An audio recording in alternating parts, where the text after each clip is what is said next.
¿Es el trabajo una rémora para elevarse a la contemplación? Así lo creían los filósofos griegos. ¿O es tal vez un castigo divino por el pecado? Eso opinan todavía algunos. La realidad es más noble y grandiosa. La Biblia nos presenta al hombre como rey de lo creado. Con su trabajo y su oración, tiende un puente entre el mundo irracional y el supremo Hacedor. El trabajo es la vocación natural del hombre ya desde antes de pecar. Dios le puso en el jardín del Edén para que lo cultivara, narra el Génesis. El castigo hizo fatigoso lo que antes de la caída original era placentero. Hoy, aún con sudor en la frente, el hombre sigue siendo cultivador y custodio de la creación. No puede lograr su perfección, el cielo después de esta vida, más que trabajando. Pero no de cualquier modo. Ha de glorificar a Dios ofreciéndole su labor bien hecha. Entonces oración, contemplación y trabajo se unen, y el Creador se complace en la obra de su criatura.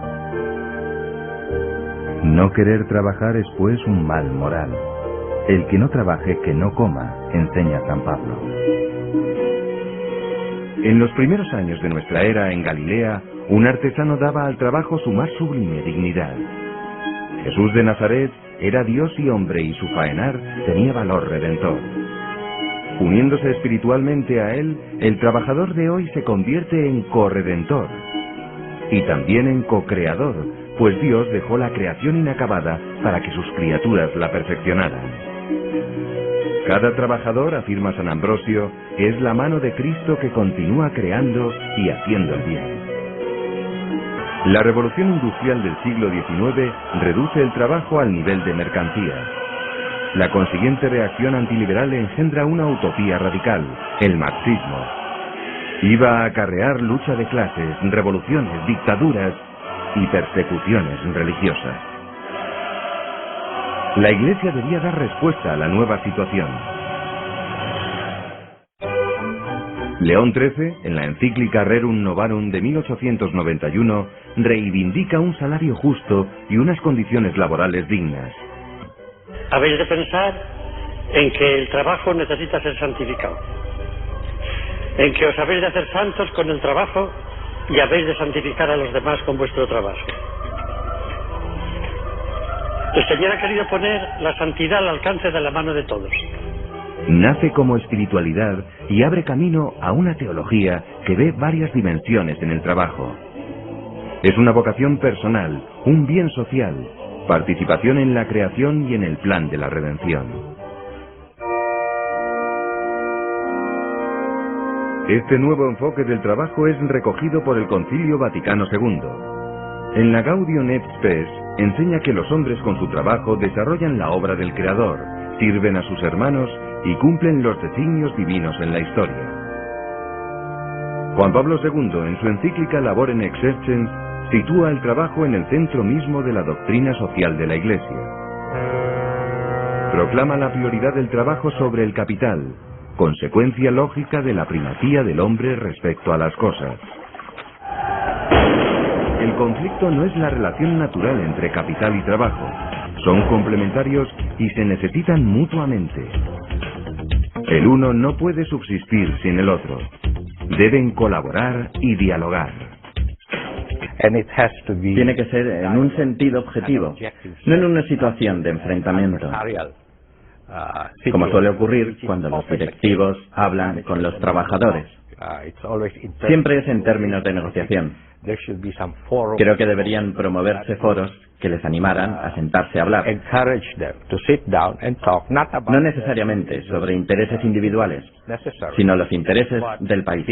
Y es que el trabajo no es solo medio de vida. En él se realiza el hombre buscando un fin. Es una necesidad que alcanza más allá de lo material. La retribución no es la única medida para juzgar la ética laboral. El desempleo no es solo un problema económico, puede ser una tragedia humana. El paro puede minar la moral y la autoestima de la persona, aun si posee medios para vivir desahogadamente. El trabajo pone en juego la dignidad humana. En el pensamiento social católico, la dignidad de la persona es un valor primordial. Pero no solo la persona aislada, es la persona en relación con los demás, en relación con otra gente en el trabajo, con otra gente de la comunidad. El mensaje de la Iglesia que dice hay que respetar a la persona humana no es un vago discurso, no es un vago filosofar. Es una indicación muy práctica que dice a las empresas, mirad que si queréis hacerlo bien y ser competitivas, debéis tratar a las personas con respeto, es decir, respetando su dignidad. Esta implica derechos y deberes irrenunciables. Abdicar de ellos en un contrato laboral es inaceptable, como lo sería ofrecerse como esclavo para subsistir. La empresa tiene sed de principios cristianos. Pero ¿cuáles pueden serle más útiles? Respetar la dignidad de la persona humana, la idea del bien común y contribuir a la posibilidad de que todas las personas del mundo se realicen y lleven una vida plena. La idea de solidaridad, de estar en comunidad, no solo con tus compañeros de trabajo y de familia, sino también con todos los que viven sobre la faz de la tierra. Tratar a todo el que te encuentres como si fuera Cristo. Entonces, el mundo tendría muchos menos problemas. La empresa tiene una responsabilidad social externa hacia el entorno y otra fundamental, interna, hacia sus propios empleados. El objetivo social es desarrollar integralmente a las personas y esa es una responsabilidad de nosotros como empresarios, que nuestra organización contribuyamos al desarrollo de cada persona. El desarrollo integral tenemos que ver por su aspecto de salud, de vivienda, de educación, de entrenamiento. Estos principios tienen múltiples aplicaciones. La mayoría se concretan en derechos de los trabajadores. El salario justo es el derecho básico postulado por la encíclica Rerum Novarum. Dependerá de las necesidades y las contribuciones de cada uno. Pero, ¿aportamos todo lo que nuestra capacidad nos permite? El sueldo podría aumentar si la empresa saca el máximo partido a los talentos de sus empleados. Si los ingenieros diseñaran tareas como si la gente fueran robots, diseñarían trabajos más humanos.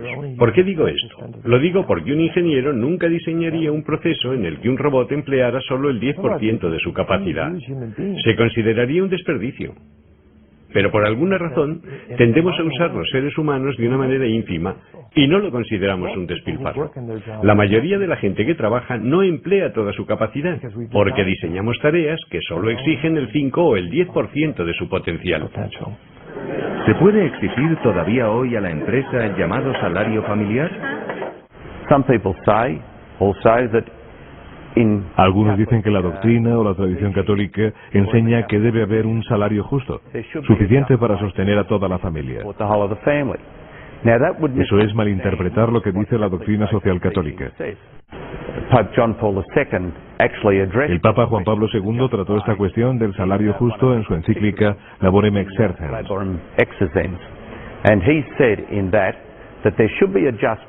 Y dijo que debe haber un sueldo justo, suficiente para sostener al trabajador y su familia.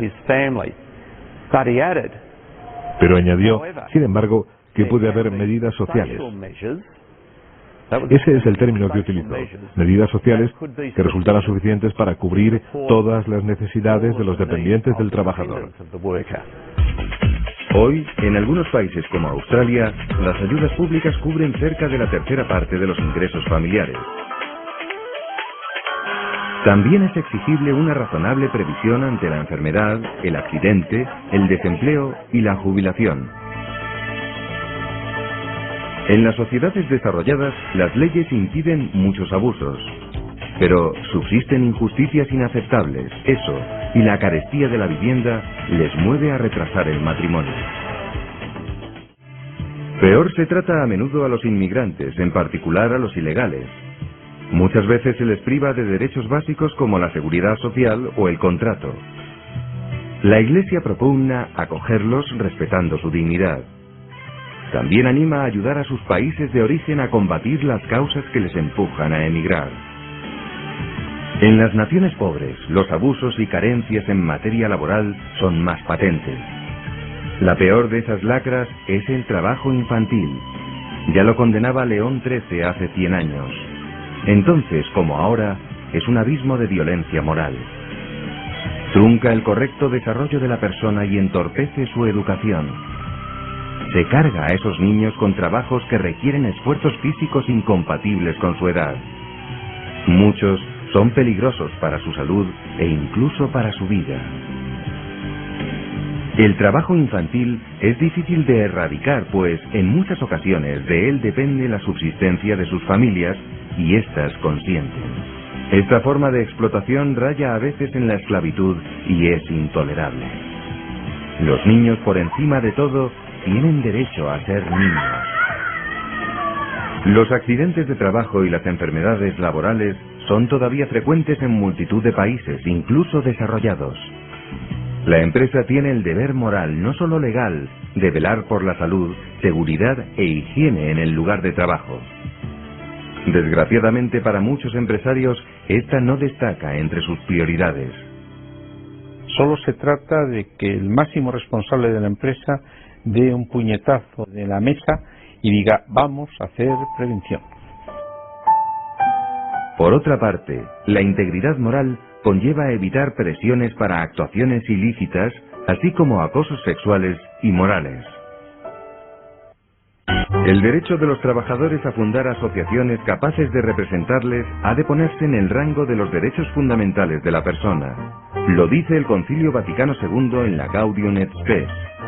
Esos sindicatos son los portavoces de la lucha por la justicia social.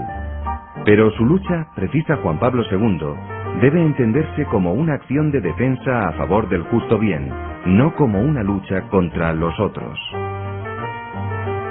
El sindicato no puede abusar de los instrumentos de lucha. No debe caer en el corporativismo. Debe autorregularse y considerar las consecuencias de sus decisiones en relación al bien común y al bien de su empresa. La divina pedagogía de la Biblia nos enseña a reponer fuerzas. El descanso dominical es un derecho. Juan Pablo II siempre reconoció que el trabajo era para la persona, tanto como para el producto. Y también reconoció la importancia que tiene el ocio y el descanso para una persona y para su bienestar, no solo con su familia, sino también en su relación con Dios y para experimentar las cosas de la vida. Para los cristianos el domingo es el día dedicado al Señor y a cumplir el precepto dominical. En tiempos recientes se acentúa la presión para trabajar en domingo. Aún así, los poderes públicos deben garantizar un tiempo semanal que incluya el domingo para el descanso y el culto divino. Una dedicación excesiva al trabajo es perjudicial para el hombre. Reduce su vida y su humanidad a una sola dimensión. Mi esposa solo tiene un marido y mis hijos solo tienen un padre. No puedo sacrificarlos a mi trabajo. Hay que dar prioridad a esa vocación. Yo podría ser el jefe de la empresa más grande del mundo, pero eso nunca podría interferir con mi vocación de padre y de marido. A veces, el propio trabajador se impone unas condiciones abusivas para conseguir una escalada de tipo laboral o económica. Las consecuencias repercuten negativamente en la familia. Yo he podido llevar a mis hijos al médico. He podido estar con ellos en casa, asistir a los actos del colegio y darles clase de religión. Pero pienso que pertenezco a una minoría muy privilegiada. Creo que muchas mujeres, especialmente las que no tienen cargos de dirección, lo tienen bastante difícil para obtener ese tiempo libre. Hay que insistir en la necesidad de armonizar los dos ámbitos. De ahí la importancia de la estabilidad. Para formar una familia enraizada es fundamental la estabilidad laboral. evitar la incertidumbre, los cambios continuos de residencia, de colegio para los niños. Y entonces, para la Iglesia la pregunta sería, ¿el cambio que el trabajo obra en mí me está haciendo mejor persona? ¿Me está haciendo una persona más santa? ¿Me está acercando al cielo? ¿Me está acercando a la gente con la que trabajo? ¿Produce este trabajo vínculos más sólidos precisamente porque ese trabajo me está cambiando a mí? Nada es imposible con la gracia de Dios. Con ella es alcanzable la heroicidad en las virtudes. Y de las virtudes depende la riqueza de las naciones.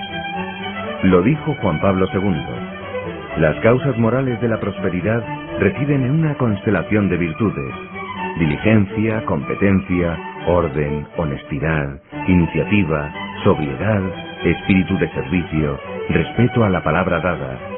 En resumen, amor al trabajo bien hecho.